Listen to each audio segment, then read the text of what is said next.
você sentar com o pai e mostrar para ele que nós não somos inimigos, que nós somos parceiros. Então, o pai ele precisa entender que o aluno ele vai ser nosso.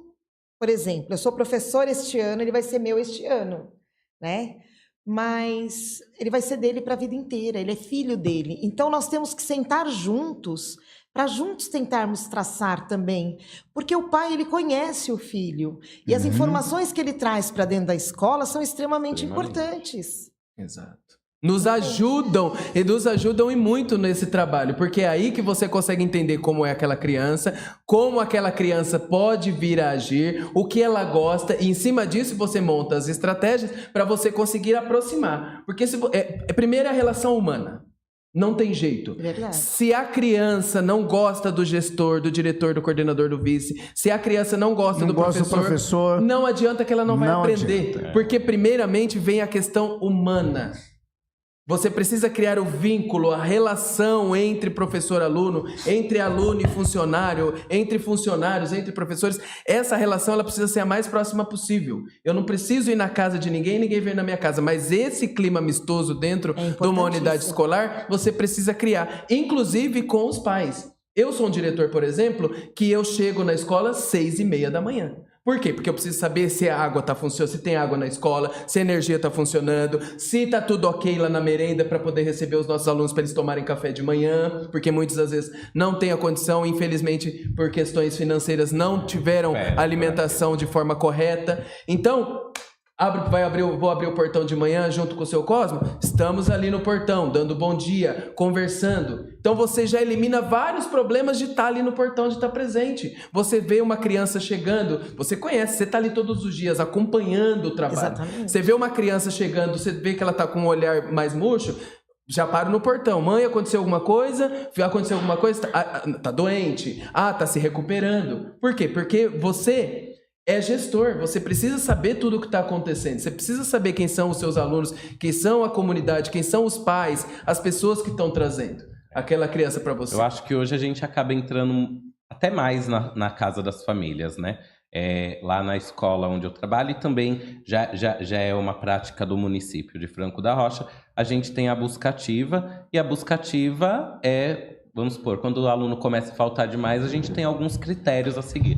A gente liga na casa, se a família não atende, a gente precisa fazer 3 ligações. Na terceira ligação, a família não atende, a gente vai até a casa da família. E eu acho que isso tem aproximado muito a escola da família, porque eu acho que os pais começam a perceber que, as pessoas ali estão preocupadas com a presença do meu filho dentro da escola, se ele está indo ou se ele não está, o porquê que ele não está. Então, acho que isso vem aproximando muito a comunidade da escola. Claro que a gente precisa melhorar muita coisa ainda. Eu acho que depois da pandemia, e eu não sei se nos outros municípios também acontece a mesma coisa, mas depois da pandemia a gente perdeu um pouquinho esse critério do quão importante é a criança estar presente dentro da escola. Deu uma afastada em relação às famílias entenderem a responsabilidade que é as crianças estarem participando ativamente ali na escola. Então,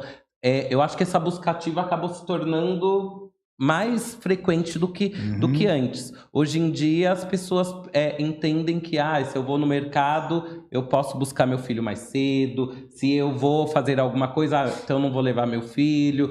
Eu não tenho quem leve meu filho, então ele vai faltar durante uma semana. Então a gente está precisando resgatar novamente essa prática, né, de entenderem que a escola é um papel, é um espaço fundamental para que as crianças se desenvolvam ali, para que elas vivam entre si, e não é uma tarefa fácil. Então acho que é onde entra essa questão de estarmos mesmo tendo que bater ali de casa em casa e perguntar o porquê que essa criança está faltando, mostrar para os pais a importância que ela tem ali dentro da escola, porque às vezes pensam, são 30 alunos, 34, 33... E eles também têm que criar... Nós, enquanto gestores, temos a obrigatoriedade de mostrar para essas famílias que é um direito da criança estar dentro da escola. É um direito da criança, não é um direito do pai, não é um direito dos gestores, é direito da criança estar dentro da escola. É direito da criança ter uma alimentação alimentação saudável. É direito da criança aprender e ter todo o suporte necessário para que isso aconteça. É direito da criança. Isso a gente precisa ter claramente e dentro da nossa cabeça. Diz uma coisa para mim. Dentro dessa sociedade cada vez mais doente que a gente tem, falando em questão de família, família sem pai, família sem mãe, o pessoal está tão preocupado com as bobagens. E quando eu falo de família, não me importa se na família são 2 pais, são 2 mães, entendeu? Mas desde que exista aquele sentido de família. Seio familiar. As pessoas acho que estão esquecendo, na verdade, o que é família e se preocupando com o gênero da família. Acho que não tem nada a ver. Sim. Mas tratando de família, eu digo porque às vezes eu converso com a Ana em casa e eu digo que eu não conseguiria, eu não tenho estrutura emocional para ser professor nem para trabalhar numa escola, para ver certas coisas que vocês veem, participam e às vezes tem que resolver. É verdade. Fazendo campanha agora, eu estou andando com o Elias Júnior, aqui de Franco, sabe? Sim. E ele foi conselheiro tutelar muitos anos. E ele disse que ele foi um dos que mais colocou abusadores atrás das grades. Então, dentro dessa estrutura familiar toda caquética que a gente tem hoje na sociedade, como que a escola consegue atuar? Como que vocês fazem com as crianças que chegam lá, que percebem, às vezes está sendo vítima de abuso? Não, às vezes nem só abuso sexual, mas abuso psicológico, uma família bagunçada, sei lá.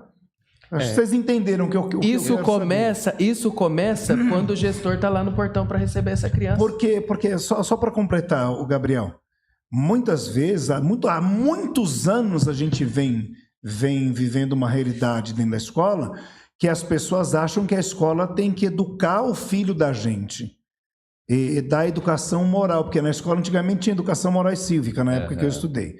E eu vejo que a escola é a parte acadêmica, vai ajudar na vida da gente, vai. Sim. Você aprende convívio, educação, aprende um monte de coisa dentro da escola, mas tem coisa que é dentro de casa. Eu acho que entra mais uma vez a questão do acolhimento, Seba. Sim. Porque é neste momento, para você conseguir enxergar essas situações, é só acolhendo, né? E aí eu acho que é a questão que a gente precisa colocar muito em prática, que é a relação com o outro. Acho que ninguém melhor para responder isso do que o professor. Quando o professor tem uma boa relação com o seu aluno, ele já consegue notar essa questão bem mais rápido do que eu, ou bem mais rápido que a Marisa ou o Gabriel, porque o professor está ali dia a dia com o professor. Com o aluno, eu também estou, mas dentro das 5 horas o professor está muito mais tempo com esse aluno. Então, eu acho que a questão do acolhimento faz com que a gente consiga perceber as situações. É no momento em que a gente está ali no portão enquanto diretor, ou no momento em que eu estou ali acompanhando um intervalo, mas principalmente na relação entre aluno e professor. Acho que esse é uma questão fundamental. O aluno ele se sente à vontade de dizer para o professor, chegar ali, às vezes ele tem medo de dizer, mas o professor vai acolhendo ali, ou o diretor, ou até um funcionário, como a gente disse, dá importância também do funcionário do pátio, porque às vezes as crianças se sentem muito mais à vontade naquele momento descontraído que eles estão ali no pátio brincando, em procurar um tio ali do pátio, ou procurar a tia da cozinha, né, e acabar dizendo dessas situações, e isso faz com que a gente vá tendo outros olhares para essas questões. E a abordagem é sempre a mesma, da gente tentar acolher, né?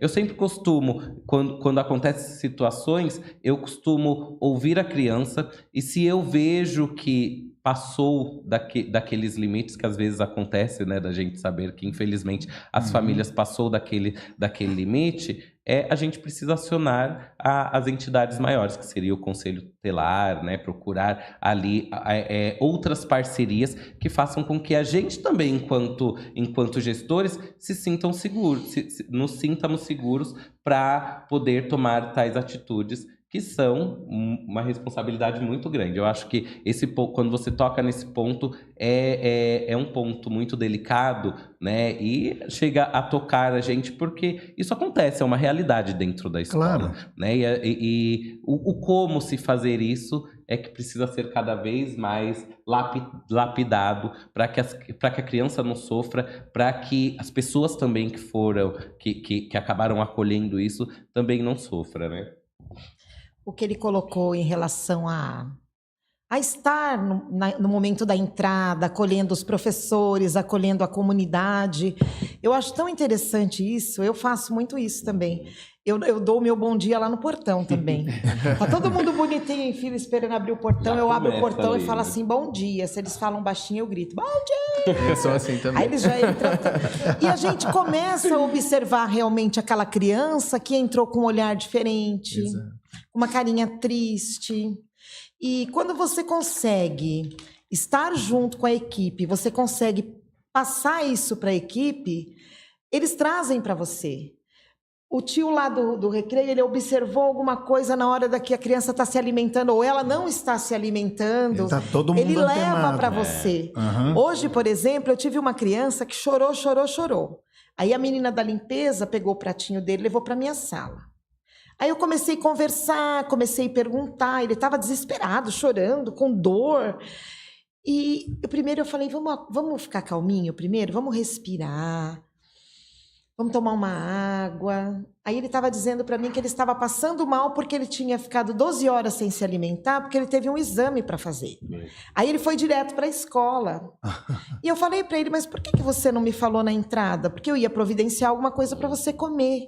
Aí ele baixou a cabeça assim, mas é tão legal quando você tem a criança tem essa confiança em você, que o fato de ficar com ele lá, ele se acalmou, ele se alimentou, ele foi para a sala e fez a prova. Ainda falei, você precisa fazer a prova. Porque hoje a avaliação era externa, ele é ótimo aluno, você tem que fazer a prova. O terror dos alunos da escola. Ele era muito bom, como é que ele ia perder a prova?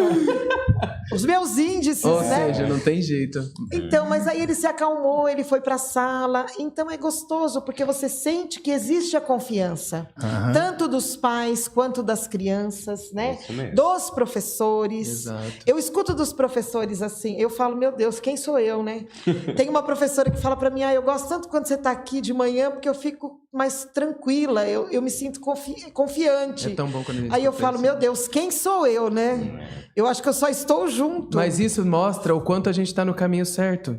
Até a partir do momento que as pessoas sentem segurança em nós, sentem a gente como uma base, isso é extremamente importante. Mostra para nós, nos dá o direcionamento de que a gente, claro, precisa sempre estar evoluindo, mas nós estamos no caminho certo. Esse acompanhamento do gestor, ele é extremamente importante. O gestor, ele precisa ter um olhar, tanto um olhar panorâmico, geral das coisas, mas ele também precisa ter um olhar específico para cada setor, para cada pessoa, né? Então, é isso que forma um gestor, e não apenas um diretor, é um gestor. Você precisa gerir aquilo ali. E o bacana, que nem vocês falaram no começo, de ser aquele cara, aquela pessoa que está orquestrando, você vê, toda a equipe antenada. Exato. Desde o porteiro, o segurança, o inspetor, tá todo mundo de olho com o mesmo sentimento. A informação, a comunicação. Elas observam quando eles estão comendo, quando eles não comeram. Exato. Eu tenho alunos diabéticos, então a merendeira observa o quanto. Manda a foto para mim, eu mando a foto para a mãe. Então é uma rede mesmo, né? Essa questão é muito engraçada, né? Porque falando nos merendeiros ali, né? Os nossos cozinheiros, eles precisam estar totalmente antenados. E aí você pensa assim, os 580 alunos daquela escola passam pelas mãos daqueles cozinheiros. E eles precisam gravar aqueles rostinhos daqueles alunos que gravam, né? E sabem. Você vai falar, e gravam, né? E gravam. Eles sabem aquele aluno que não pode tomar intolerância à lactose, o outro tem alergia. É muito engraçado. E, ao mesmo tempo, é maravilhoso de você ver. Isso é o cuidado, o carinho, né? O quanto as pessoas têm esse cuidado com a criança, né? A gente falou de metas, a gente falou de estratégias, a gente falou... Tanta coisa, né? Nós já conversamos. Não, tem um montão de gente vendo a gente aqui. Daqui a pouco a gente dá um alô pro pessoal do chat aí, continua mandando mensagem, ó. E você que tá assistindo, vai compartilhando e chamando mais gente, tá bom? Eu tenho que Bora lá, pessoal. Tem que chegar em 1.300 inscritos hoje. A gente falou de índices. A gente falou de índices. Vamos falar de índices, então. IDEB. O que é o IDEB? E como é o IDEB em cada uma das cidades de vocês? E todas as cidades de vocês atingiram o IDEB? Quem começa? Marisa. Começa, Marisa. Então, os nossos alunos são avaliados